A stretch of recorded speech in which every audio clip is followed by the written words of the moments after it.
가슴 뛰는 목장을 함께 만들어가는 사랑하는 우리 대학지구 목자 여러분, 예수님의 이름으로 여러분을 축복합니다. 오늘은 세 번째 시간입니다. 오늘은 같이 한번 우리가 가슴 뛰는 목장을 만들기 위해서 중요한 키워드 한 가지를 나누고자 하는데요. 바로 사랑의 용서입니다. 사람이 죽기 전에 남기는 그 말은 굉장히 의미가 있죠. 유언과 같은 그 말에는 그의 인생을 함축하는 메시지가 담겨 있을 것이고 그의 인격이 묻어나는 메시지입니다. 사회주의의 아버지로 부르는 칼 마르크스가 마지막 죽기 전에 그를 도왔던 그 여종이 물어봤대요. 혹시 저에게 마지막으로 남겨줄 말씀이 있으시면 말씀해 주세요. 제가 기록으로 남겨놓을게요. 그랬더니 칼 마르크스가 이렇게 소리를 질러버렸대요. 나가버려, 꺼져. 그의 마음속에는 분노가 가득 찼던 평생의 삶을 하나의 일화로 보여줍니다. 나폴레옹은 죽기 전에 어떤 말을 남겼는가? 사람들에 의하면 나폴레옹은 죽어가면서 군대 총사령관이라는 말을 남겼다고 합니다. 일평생 전장에서 자신의 삶을 쏟았던 나폴레옹의 모습을 보여주는 거죠. 유명한 미국의 브로드웨이 감독 플로렌스 지그펠트라고 하는 감독은 이런 말을 남겼대요. 그의 마지막 유언이에요. 커튼, 경쾌한 음악, 조명, 피날레, 레디, 와, 쇼가 멋지다, 쇼. 그리고 그의 생애를 마감했다고 합니다. 한편 설교가의 대가로 불려진 스펄전 목사님은 어떤 말을 남겼는가? 스펄전 목사님은 이런 말을 남겼대요. 예수님 나를 위해 돌아가셨습니다. 목회자답게 예수님을 일평생 사랑하고 예수님의 사랑을 전했던 목사님다운 유언입니다. 조한 웨슬레는 이런 말을 남겼어요. 하나님이 우리와 함께 하시니 너무나도 좋습니다. 하나님이 나와 함께 하시니 너무나 좋습니다. 여러분은 어떠세요? 여러분의 생애가 맞춰지는 그때 여러분은 어떤 메시지를 남겨볼 수 있을까요? 사복음서의 기록에 의하면 우리 예수님께서도 마지막 그의 생애를 마감할 때 그의 십자가상에서 마지막으로 남긴 유명한 몇 마디를 모았어요. 사복음서 전체 예수님께서 십자가 도상에서 남긴 그 말을 모아보니까 7개 정도로 모을 수 있는데요. 그것을 우리는 가상칠언이라고 표현을 합니다. 예수님께서 십자가에서 남기신 마지막 말씀들. 그 중에서 예수님께서 가장 먼저 남겼던 첫 번째 말씀이 어떤 말씀인 줄 아세요? 오늘 본문의 이야기예요. 그것은 바로 용서에 대한 이야기였어요. 이 말씀이 십자가에서 이루어진 이야기예요. 나를 죽이게 했다고 혈안되어 있는 많은 사람들이 나를 지금 내 두 팔과 다리에 못을 박은 그 상황이에요. 그 상황에서 예수님이 이렇게 말씀하셨어요. 아버지여 저들의 죄를 사하여 주옵소서. 저들이 하는 것을 저들은 잘 알지 못합니다. 저들의 죄를 사해달라고 하는 용서의 기도였어요. 사랑하는 여러분, 예수님께서 십자가에서 남기신 마지막 메시지가 바로 나를 향해 처형을 했던 그 사람들의 죄를 사해달라고 하는 용서를 구하는 기도였다는 것은 우리에게 뭔가 시사하는 바가 크지 않을까요? 예수님께서 지금 왜 십자가에 매달리셨는가? 예수님께서 왜 이 땅에 오셨는가? 예수님께서 이 땅에서 우리에게 하고자 하시는 메시지는 무엇이었는가? 예수를 믿고 따르는 저와 여러분이 어떤 삶을 살기 원하시는가? 예수님의 유언에 그 메시지에 담겨 있어요. 예수님은 왜 이 땅에 오셨는가? 우리의 죄를 사하기 위해서, 우리를 용서하시기 위해서. 예수님 왜 십자가에 달려 죽으셨는가? 우리 죄를 사하기 위하여, 우리를 용서하시기 위하여. 예수를 믿고 따르는 사람들을 이 땅에서 주님이 꿈꾸시는 것은 무엇인가? 주님처럼 주님의 용서함 받은 우리가 그 은혜를 간직하고 하나님의 사랑을 흘러보내는 자들로 살아가기를 주님은 원하신다는 것이죠. 예수님의 마지막 유언은, 우리에게 말씀하신 유언은 바로 용서였어요. 물론 용서라는 말이 그렇게 쉬운 주제는 아니에요. 사실 저도 이 메시지를 준비하면서 정말 많이 고민이 됐고, 또 이 말씀 자체가 저에게 스스로 나는 정말 과연 얼마나 적용할 수 있는가라고 하는 사실 때문에 이 말씀을 전하고 준비하는 것이 두려웠어요. 그러나 중요한 것은 성경에 아주 이 부분에 대한 단호한 말씀이에요. 사실 생각해보면 용서하는 건 너무 어려워요. 아니, 차라리 용서보다 사랑하는 게 더 쉬운 것 같아요. 여러분, 가령 우리가 얼굴도 모르고 이름도 모르는 그 누군가의 어려운 형편을 듣고 내 호주머니 지갑에 있는 돈 10,000원을 후원하는 것은 조금 용기를 가지면, 큰 마음 먹으면 할 수는 있는 일이에요. 그런데 내게 상처 준 사람, 내게 아픔 준 사람, 나에게 고통을 준 사람, 밤잠을 설치게 하고 내 가슴을 뛰게 하고 내 마음을 아프게 하고 쓰라리게 했던 그 사람을 값없이 용서하는 거, 이거는 그냥 다짐으로 되는 것은 아닌 것 같아요. 연습? 글쎄요, 이것도 연습하면 될지, 이것도 쉬운 문제는 분명히 아닐 거예요. 더 큰 문제가 있어요. 우리가 누구에게 상처받았냐면 멀리 떨어져 있는 사람이 아니에요. 얼굴도 이름도 모르는 사람이 아니에요. 때로는 나의 가장 가까운 가족이에요. 내 아빠예요. 내 엄마고 내 형제고 내 가족들이에요. 나를 가장 사랑해 줄 것 같은 그 대상으로부터 우리는 용서할 수 없는 아픔을 겪었어요. 내 사랑하는 친구예요. 내 사랑하는 연인이었어요. 내게 모든 것을 쏟아줄 것 같은 그 사람에게 우리는 상처를 입었어요. 나와 같이 일하는 동료예요. 나와 함께 생활하는 사람들이에요. 물론 해외에 있거나 멀리 떨어져 있는 사람이 용서가 안 되는 대상이라면, 예를 들면 북한에 있는 사람이라면 어느 정도 우리는 그 감정을 제어할 수 있겠지만, 중요한 것은 늘 그 사람을 오늘도 우리는 대해야 되고 만나야 되고 또 그 사람과 우리는 끊임없이 더불어 살아야 돼요. 내가 용서해야 되는 그 사람과 용서할 수 없는 나와 오늘 함께 부딪히며 살아가는 거죠. 글쎄요, 여기에 자유로운 사람이 있을까요? 아마 이 예배 가운데 함께 예배하는 여러분 중에 여기서 정말 자유로운 사람이 있을까요? 아마 우리에게는 평생 안고 가야 될 숙제가 아닐까 싶습니다. 그러나 중요한 것은 이 문제에 대해서 성경은 아주 단호하고 그리고 여러 차례 반복하며 우리에게 용서에 대해서 이렇게 말씀합니다. 대표적인 성경 구절 한 구절을 가지고 왔는데요. 에베소서 4장 32절이에요. 서로 친절히 대하며 불쌍히 여기며 하나님께서 그리스도 안에서 여러분을 용서하신 것 같이 서로 용서하십시오. 여러분 용서해 주지 않겠어요? 용서하면 어떨까요? 좀 용서하는 거 고민해 보지 않겠어요가 아니에요. 그냥 단어예요. 용서하십시오. 서로 용서하십시오. 서로 친절하게 하고 불쌍히 여기고 긍휼히 여기고 그리스도께서 당신을 그렇게 용서하신 것처럼 용서하라는 거예요. 여러분 이것이 가능할까요? 네, 성경은 가능하다고 말씀합니다. 가능하니까 저도 이런 설교 준비하죠. 가능했어요. 방법이 있을까요? 네, 방법이 있습니다. 오늘 용서의 아주 중요한 원리 한 가지를 여러분과 나누고자 합니다. 그것은 용서의 주체를 하나님께 맡기라라는 사실입니다. 오늘 본문은 이렇게 말씀하죠. 용서의 중요한 열쇠, 중요한 단서를 하나님께 맡겼어요. 하나님께 있다고 말해요.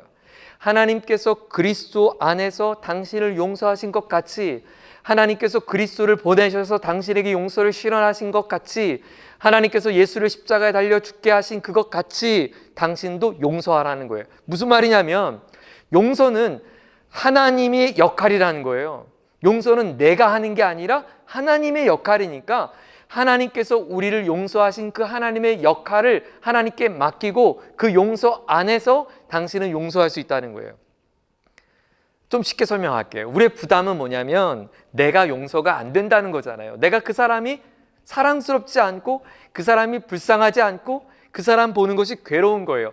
용서는 내가 마음 먹는다고 되는 것이 아니라는 거예요. 네, 맞아요. 용서는 내가 못하는 거였어요. 내가 하는 게 아니었어요. 더 정확하게 말하면 용서는 내 몫이 아니에요. 여러분, 우리는 용서에 대해서 아주 오해했어요.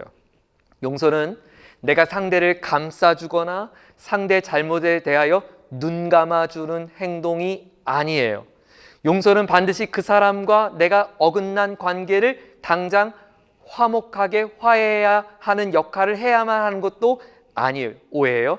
용서는 당장 내게 잘못한 사람과의 좋은 관계를 개선해야 되는 것도 아니에요. 더욱이 용서한다고 해서 지난날 그 사람의 잘못이 사라지거나 그 사람의 잘못에 대해서 잊으라는 것도 아니에요. 지난 과거에 당신의 쓴 아픔과 고통을 그렇게 잊으라고 해서 잊는 것도 아니거든요. 용서란 무엇인가?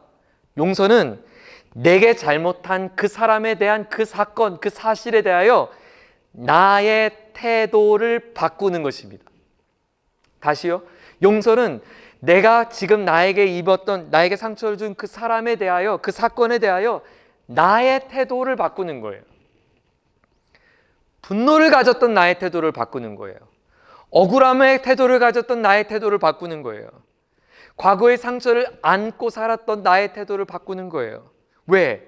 당신이 가졌던 분노, 억울함, 그 안타까운 상처를 안고 살아갔던 이 모든 것은 오늘 내 삶에 나로 하여금 불행하게 만드는 감정일 뿐이기 때문이에요. 내가 그에게 분노하거나 억울함을 호소하거나 그 상처를 끌어안는다고 해서 지난날 그 사람이 내게 했던 행동이 바뀌지 않았어요. 그 사람도 바뀌지 않았어요. 그 상황도 달라진 것이 하나도 없어요. 뭐가 달라졌냐면 내게 고통만 가중됐어요. 상처만 더 안게 됐어요. 그 사람의 얼굴을 보는 것이 민망하고 그 사람과 함께하는 불편한 감정만 만들어졌어요. 그리고 그것만 더 지속될 뿐이에요. 지난날 우리에게 일어났던 과거의 상처가 해결된 것도 아니에요. 달라진 것이 아무것도 없어요. 억울함을 아무리 호소해도 억울함이 바뀌지 않았어요. 그저 내 고통은 더 고통스러울 뿐이에요. 마치 내 몸에 박힌 가시가 나로 하여금 찌르는데 이 가시가 뽑아지지 않는 이상 이 가시 위에 반창고를 덧붙인들 내 몸은 계속 쓰라리고 아픈 거죠.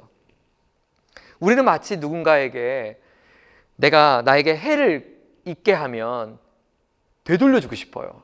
갚아주고 싶어요. 그래서 생각해 보세요. 여러분, 공을 이런 벽에다 확 던지면 그 공은 다시 내게로 돌아오죠? 더 세게 던져볼까요? 더 세게 던지면 그 공은 어떻게 올까요? 더 세게 내게 올 뿐이에요. 내게 상처를 입히는 사람에게 내가 벽처럼 다시 맞받아치면 내게 돌아오는 것은 더 고통이에요. 아픔이에요. 바뀌지 않아요.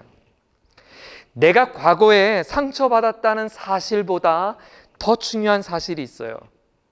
더 중요하게 다뤄야 될 게 있어요. 분노하고 억울해하고 고통해야 되는 내 감정 처리보다 더 중요하게 처리해야 될 게 있어요. 그것은 바로 더 이상 그 상처가 나를 슬프게 만들도록 그대로 내버려 둘 것이냐는 거예요. 그 아픔이 그대로 내 안에 있도록 보고만 있을 거냐는 거예요. 그 상처가 나를 괴롭히고 숨막게 하고 꼼짝없이 마비시키도록 나는 그렇게 만들겠냐는 거예요. 당신이 누려야 될 자유를 포기한 채, 당신이 가질 수 있는 기쁨을 갖지 못한 채, 당신이 얼마든지 오늘의 가정에서, 그리고 직장에서, 일터에서, 교회 안에서, 목장 안에서 얼마든지 행복할 수 있는데 그 과거의 상처를 끌어안는 나의 결정 때문에 이 모든 자유를 포기할 것이냐는 거예요. 그것이 우리의 몫이에요. 그것이 내가 가져야 될, 내가 할 수 있는 태도예요. 내가 그 태도를 버릴 것인가 취할 것인가는 내게 주어졌어요. 용서는 그 용서의 역할이 나에게 있는 것이 아니라 하나님께 맡기는 거예요. 뭘 맡기냐면 당신의 분노를 맡기는 거예요. 억울함을 맡기는 거예요. 괴로운 걸 맡기는 거예요. 그 사람을 저주하는 마음도 맡기는 거예요. 그래서 성경에 보면 그런 많은 저주와 그런 이야기들이 있지 않아요? 다윗도 내 원수의 혀를 잘라버려 주소서. 내 마음의 감정을 쏟아내는 거예요. 누구에게? 하나님께. 왜? 그 역할은 하나님께 있으니까. 그런데 그 모든 시편의 탄원시에 보면 그 억울함을 호소한 뒤에 그 시는 반드시 이렇게 바뀌어요. 하나님, 모든 이 사건은 당신이 할 일입니다.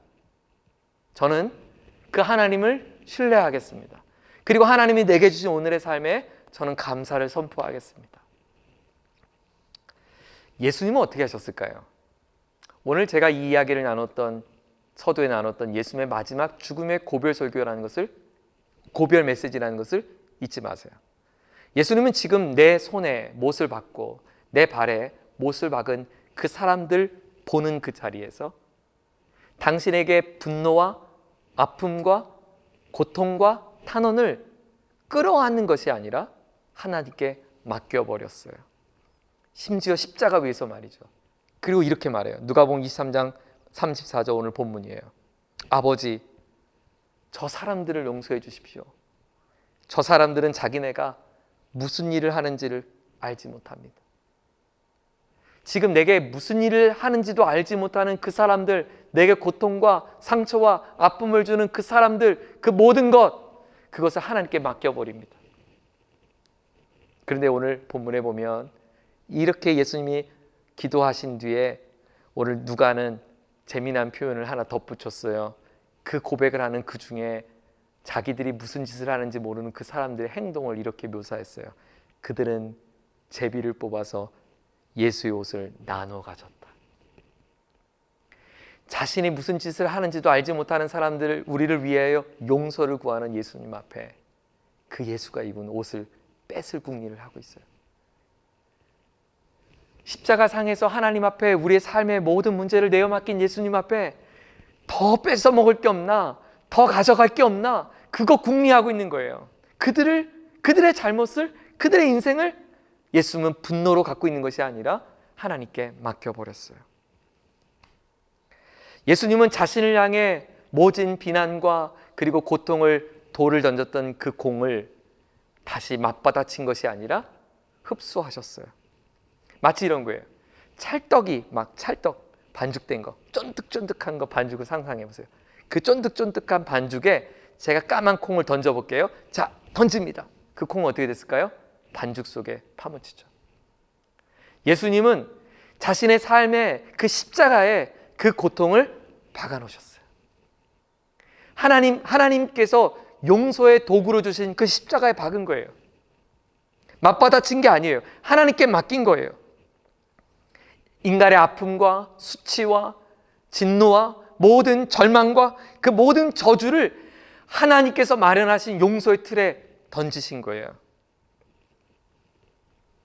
그리고 예수님께서 드렸던 이 기도는 놀랍게 응답되었죠. 어떻게 응답되었나요? 하나님이 용서하셨어요. 그 십자가 안에 자신의 모든 죄의 문제를 던진 모든 사람들의 죄를 용서하셨어요. 심지어 오늘도 함께 예배하는 당신의 죄, 당신의 아픔, 당신의 고통, 나의 문제까지도 주님은 해결해 주셨어요. 왜?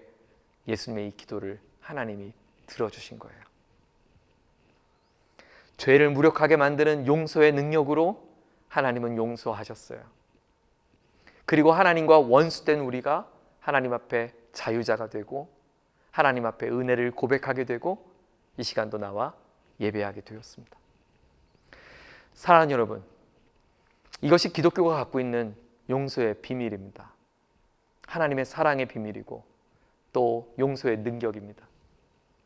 기독교의 용서는 그 사람의 잘잘못을 따지고 내 감정을 억누르고 그 사람과 화해를 애써며 감정적으로 처리하거나 내 자존심, 자존감을 높이고 그런 문제가 아니에요. 기독교의 용서는 이 용서의 몫을 온전히 하나님께 내어 맡기는 것입니다. 그리고 그 하나님께서 만드신 십자가 안에 내 아픔을 박는 거예요. 내 아픔을 내어 맡기는 거예요. 하나님 오늘도 당신이 자유하길 원하세요. 지난날의 아픔에 있었던 그 눈물의 시간으로부터 회복되길 원하시고 오늘도 기뻐하길 원하세요. 왜? 그 일 때문에 우리에게 예수님을 보내주셨잖아요. 하나님이 그 일 때문에 당신의 독생자를 보내주셨잖아요.